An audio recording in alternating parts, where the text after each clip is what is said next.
became in even a bigger form. But I'd like to thank you very much. May God continue to make the love between us wax stronger and stronger. And may God bless you. All right. Please don't disperse because we have to dance. We'll end this with dancing.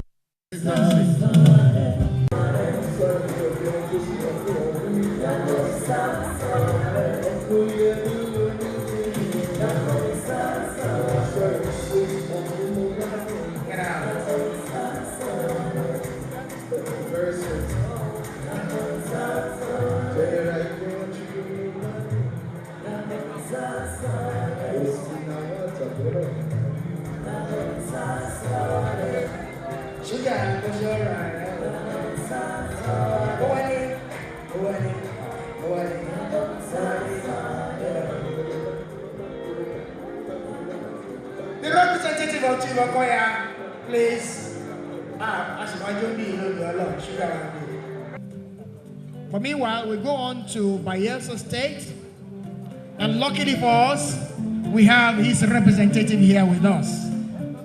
She's the one representing Bayelsa, and can we please take the citation for Bayelsa State? Am I wondering me? We'll take Chief Okoya if you don't mind, ma. Please, let's take Chief Okoya. Chief Benga Basa, of course, will be representing Chief Okoya. Oh, yeah.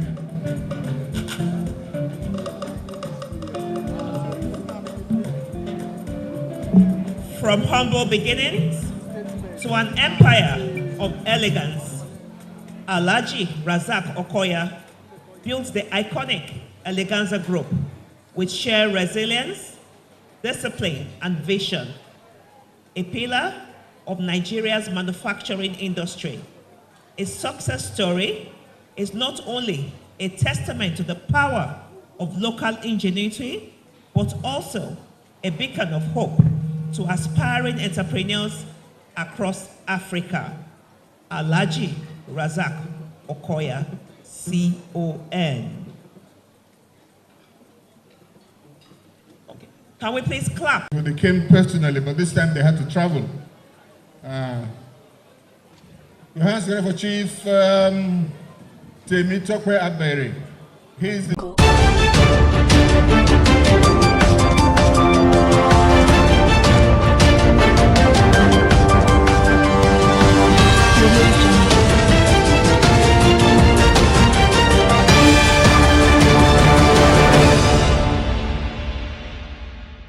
Coming to you live from our studios here in Lagos, Nigeria. This is the World News on Biscon TV. I'm Ime Emmanuel.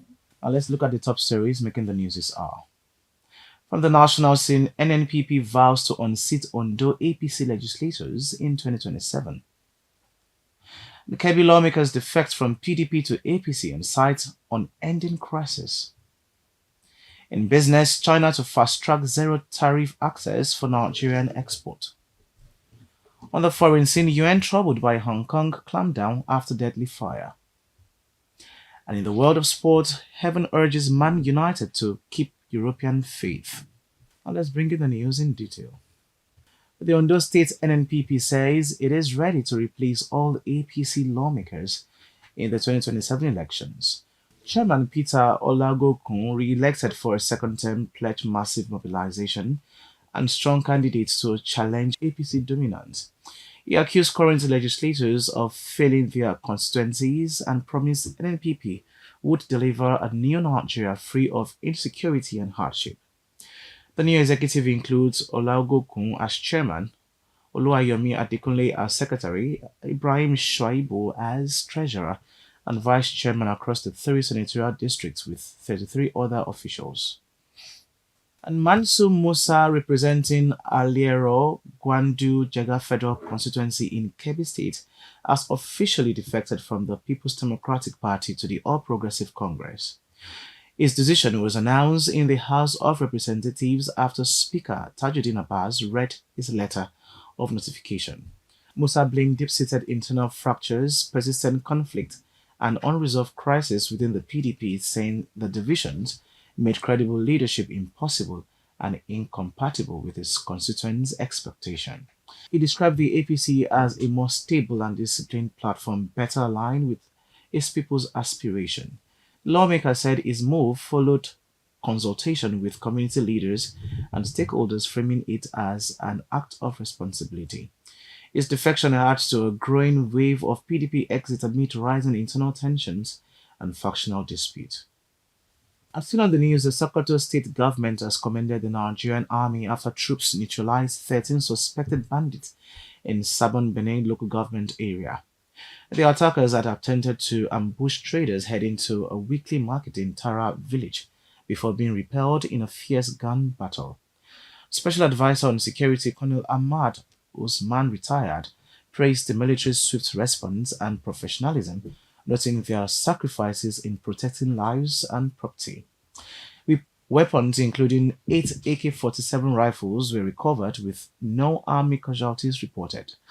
Now, residents of Kurawa and nearby villages celebrated the victory, urging continued operations to secure communities being plagued by bandit attack. Nigeria and Saudi Arabia have signed a memorandum of understanding to strengthen defense and military cooperation. The agreement covers security collaboration, military training, intelligence sharing, defense production, and joint operations. Signed by Nigeria's Minister of State for Defense, Dr. Mohammed Bello Matawale, and Dr. Khalid H. Al-Biyari for Saudi Arabia, the pact is seen as a major step in boosting bilateral ties and tackling emerging security challenges.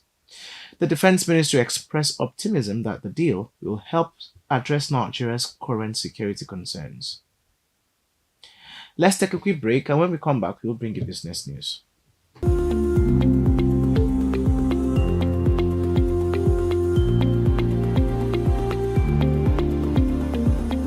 In business, China has announced plans to accelerate zero tariff access for Nigerian goods, offering a major boost to Nigerians' export ambitions. Ambassador Yu Donghai revealed the move during talks with Foreign Affairs Minister Yusuf Maitama Tuga as both nations mark 55 years of diplomatic ties and prepare for the 2026 China-Africa Year of Cultural Exchanges. The early rollout is expected to deepen trust and deliver economic gains, with China describing the partnership as entering the fast track. Tuga welcomed the announcement, reaffirming Nigeria's adherence to the One China principle and pledging expanded cooperation in manufacturing, trade, and investment. This positions Nigeria to benefit more directly from China's broader trade and concessions across Africa. And up next is foreign news.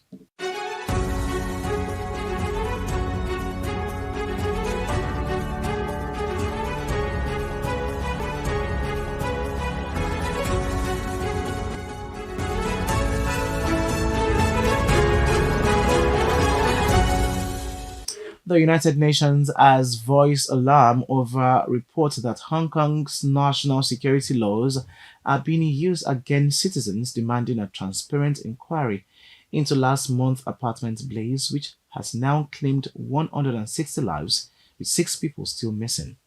UN Human Rights Chief Volker Turk said the arrest of individuals calling for accountability reflects a systemic erosion of freedom in the territory, once known for vibrant civil society and independent media. He urged authorities to drop sedition cases and restore political pluralism, warning that the clampdown undermines human rights and democratic accountability. Let's go on another quick break, and when we come back, we'll bring you sports news.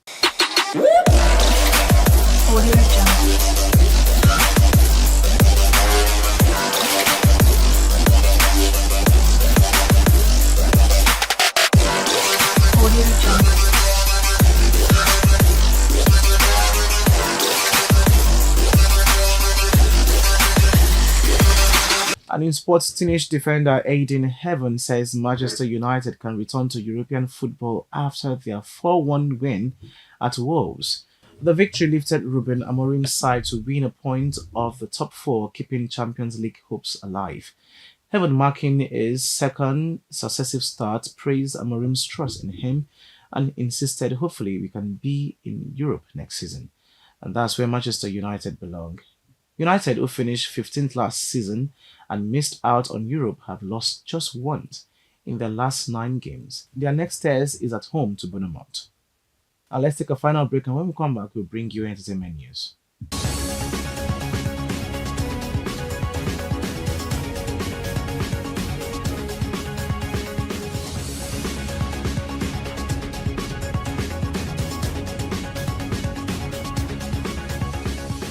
And finally, on entertainment news, Nollywood actress Rita Daniels has responded to her defeat in the Actors Guild of Nigeria presidential election with a powerful act of kindness.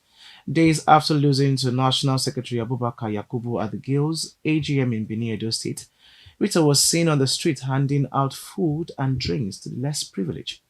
Smiling warmly as she served, Rita shared a message of gratitude on Instagram.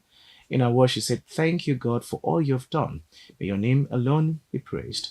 A gesture has drawn admiration from fans who hailed her resilience and compassion. Many described her as a woman of grace and true leadership in action, showing that strength is not only measured in victory, but also in humility and service. And that's it for now on Biscon TV News. But before we go, let's look at the major headlines again.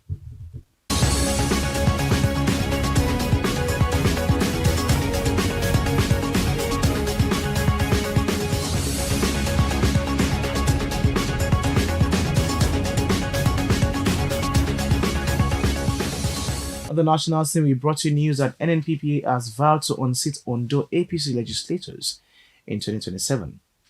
We also brought you news that Kebbi lawmakers has defected from PDP to APC and citing unending crisis. In business, we did bring you a report that China is to fast-track zero tariff access for Nigerian export. On the foreign scene, UN troubled by Hong Kong clampdown after deadly fire. And in sports, we brought you news that Heaven has urged Manchester United to keep European faith. The news was compiled by Victoria Adekoya and produced by Charles Akani. I'm Ime Emmanuel. Many thanks for watching, and do enjoy the rest of the programs.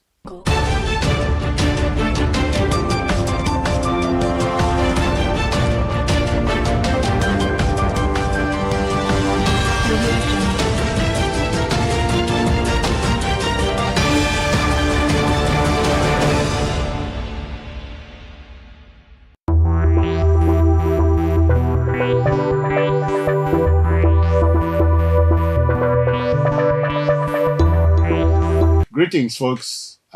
Welcome one and all to another session of newspaper headliners. The papers are here, so we'll make to share the headline stories with you, give context to them, in some places clarity. My co-anchor is the one, the only Nelson Ekujimi. Nelson, I greet you. I greet you, Citizen Jones. Good day, viewers. All right. The Guardian is here as the first paper, and the lead story is also here. Foiled Beneku. How Nigeria's intervention secured key trade route, regional supply chain. Yes, Citizen Jones, there is no doubt about that. I think first and foremost, we must commend the President of the Federal Republic of Nigeria. His intervention. Yes, as well as the armed forces for responding swiftly to that call for help by our neighbors. Please underline call for help. Yes, call for help. It was, it's very glaring that the democratically elected government in Benin cried for help that, look, we have some renegades who are trying to cause trouble for our country. And the Nigerian government, as well as our military, intervened swiftly to restore law and order. Yeah. And the fact that that law and order has been restored cannot be divorced from the fact that if it had been the other way, only God knows what we will all be, suffering from now. And besides, it was too close to home. Too close to home, absolutely. Absolutely. Okay, minor pieces. Arewa hinges Tinubu's 2027 fate on economy, security scorecard. Well, Arewa is a social, political or cultural group. Yeah. And you and I know very well that just like any other social political groups in any other part of the country, they always assume, powers that they do not have. As if they are the ones who will control where the voters will thumbprint, on the ballot papers. So it is in their tradition for the social political groups to postulate, to assume. So it's within their confines, but the Nigerian people are wiser and they know where they will pitch their tents. Okay, PDP faces growing 2027 uncertainty as factional disputes escalate. We've said it earlier, we've said it before now, citizens. Just with the way PDP is going, one should not be surprised that come 2027 election, they will not have a candidate for any of the elections because they would have been in breach of the constitutional provisions as well as the Electoral Act. And more than that, the problems in the PDP, Nigerians must know, Is man-made. Man-made. Yes, they are the cause of their own crisis. Yeah. Reps issue NNPCL boss December 15 appearance deadline. Well, the rep said that they've invited him severally, but he has Refused he to has honor. been unable. Not that he refused. Okay. It's that he has been unable. He has cited a lot of national assignment concerns, but now they are giving the NNPCL boss that deadline. We hope he will honor that invitation. Okay. For once. All right. The next paper will be the Punch. So we'll punch the headline story, which is this one. Federal government defers 70% of 2025 capital projects to 2026. Yes, when I saw the headline this morning, I was inquisitive that what must have necessitated this. Is it a case of non-release of funds for the because a lot of times when public affairs commentator see headlines like this, they run ignorantly with the headline, forgetting the fact that a budget is a proposal. The budget proposal could be a plan of spending. A plan of spending. That spending depends on availability of funds. So if there is no funds, that budget can be implemented. So maybe the funds for the capital project has not been captured in the 2026 appropriation bill. But you and I know that Mr. President is a money man. Absolutely, of course. He knows the dynamics. He knows the dynamics, yes. All right, Benefold coup. U.S. reviews travel warning. Hostages regain freedom. Well, I think by now the U.S. should be congratulating and commending Nigeria for that, fatherly role we played in Benin Republic to ensure that our next neighbor is at peace with itself and with its neighbors. What about this POS takeover? Federal government ends cash payments to MDAs. Well, I'm sure the government must have interrogated this issue to have decided that they are going to, end cash payments to MDAs. All right. Here we have next the Nigerian Tribune, and the lead story is also here. Insecurity.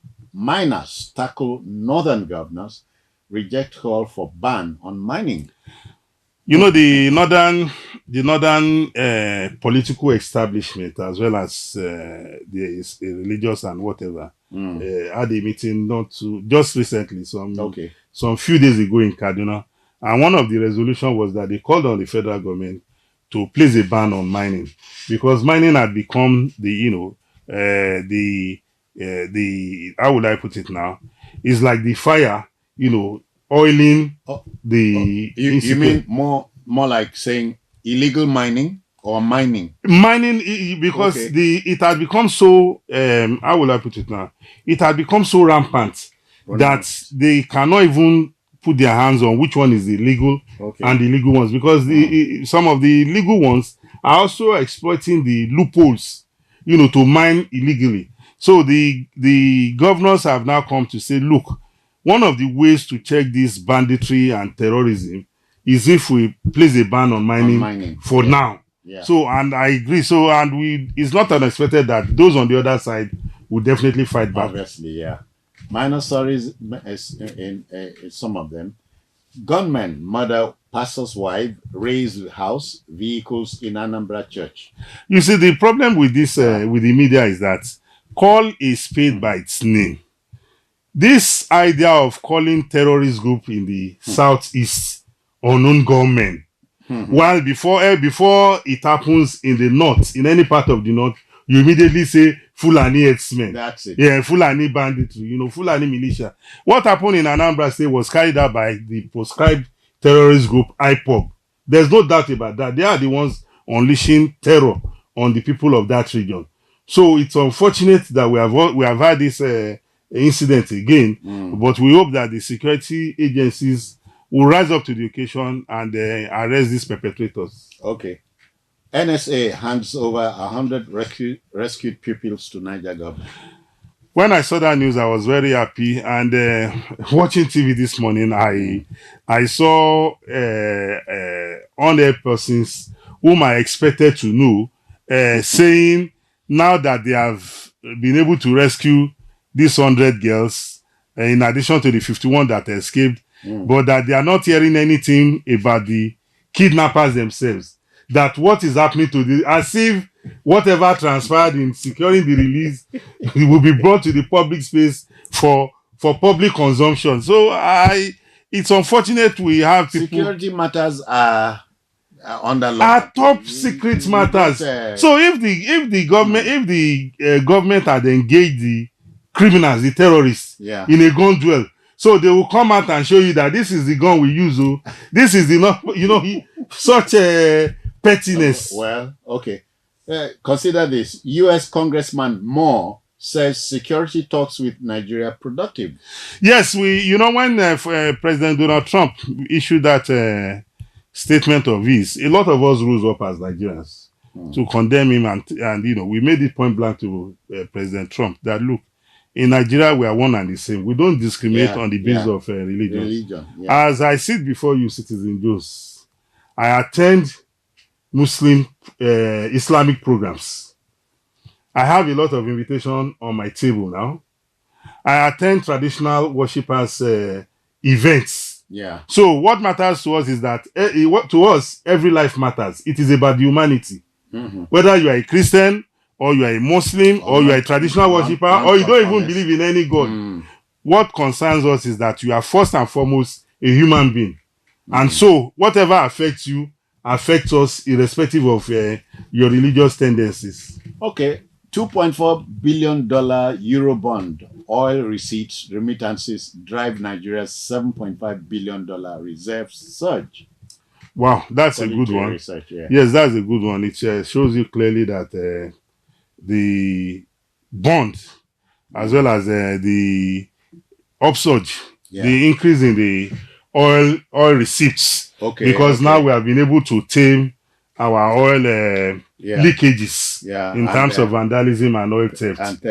So the result is what we are seeing now, and it's commendable. Court bans AMCON appointed lawyer from representing GHL over disobedience of court order. Natural? Well, it's natural, because if you disobey the court can wield the big stick in any direction. And that is why the council is going to face that penalty for disobedience of a court order. Again, PDP is in the news. Turaki-led PDP, governors and others hold marathon meetings amid convention plans by Wike's camp. Well, if the marathon meeting will result in a 100 meters dash solution to the crisis bedeviling the PDP, we wish them the best of luck. Because we know for free that even those who are holding these meetings, these marathon meetings, are quite aware of where the problem lies. And it is only when they are sincere enough. It is not a matter of holding the problem frontally, yes, and don't hide under holding marathon. You don't need a marathon meeting to know where the problem is. All right, reps quiz NERC over 109 moribund licenses. Well, that is part of the accused discourse of unethical practices. Well, if the reps are accusing the discourse as well as questioning NEC, that's Nigerian Electricity Regulatory Commission, over moribund licenses, I think it's within their purview.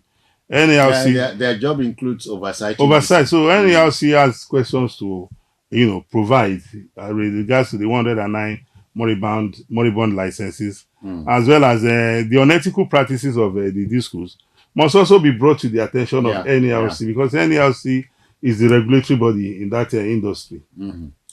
Tinubu in separate meetings with Fubara, 7 APC governors. Well, as the president, he's always meeting people here and there. As father figure. Yes, as the number one citizen. In order to be kept abreast, whatever is happening in your state, or even if it is things outside of your state. But so long as it has to do with governance, it is not out of place for Mr. President to meet all and sundry to hear whatever they have to say. Okay. ICPC Works Ministry begin nationwide audit of 760 road projects. Well, that is accountability at work. It means the ICPC is going to audit the roads to be sure that the taxpayers' money that have gone into it, are well spent. So it's a good one. I have a picture story on the front page of the Nigerian Tribune to share with you. It shows paper Nunciature to Nigeria, Archbishop Michael Francis, and a cross-section of justices in this country. So justices of the Court of Appeal and with the Minister of the FCT there. Okay, New Telegraph is there, and the headline story also here. Insecurity. US, Nigeria agree to dismantle terrorist networks, address targeted killings. Honestly, Citizen Jones, this is a sharing news. Very sharing. Honestly, that like the US has come to the realization that she has to work with Nigeria as partners to combat crime, terrorism. So it's something that gladdens one's heart, and we wish them the best. Quite different from the talking down, scaring narrative of the other time. Yes. America is coming to attack to invade Nigeria. When we saw those headlines, we laughed and said, America, knowing fully well that Nigeria is a strategic partner, will not venture into such an ill-advised, exercise. Yes, they will not.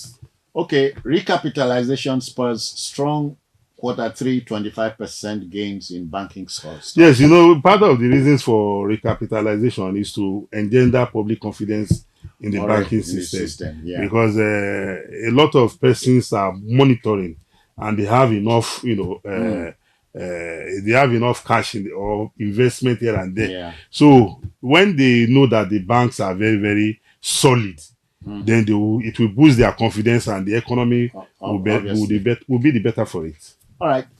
The story we shared with you just now. Court bars AMCON appointed lawyer from representing GHL over disobedience of Yes, we said it that if whether you are a counsel or you are a party to a case, once you disobey the order of the court, the court is at liberty to decide how to. Of course, as a lawyer, he knows. He knows, absolutely, he knows. Okay, consider this. Court refused Nnamdi Kanu's application for transfer from Sokoto prison. It was mere grandstanding. The court does not have the powers to determine the prison except the court makes a pronouncement. If the court does not, in this case of Nnamdi Kanu, the court said he should be holed up, for life in a prison outside the Kuje prisons in Abuja for security purposes. And the authorities, in acting to that directive by the court, took him to Sokoto Correctional Facility.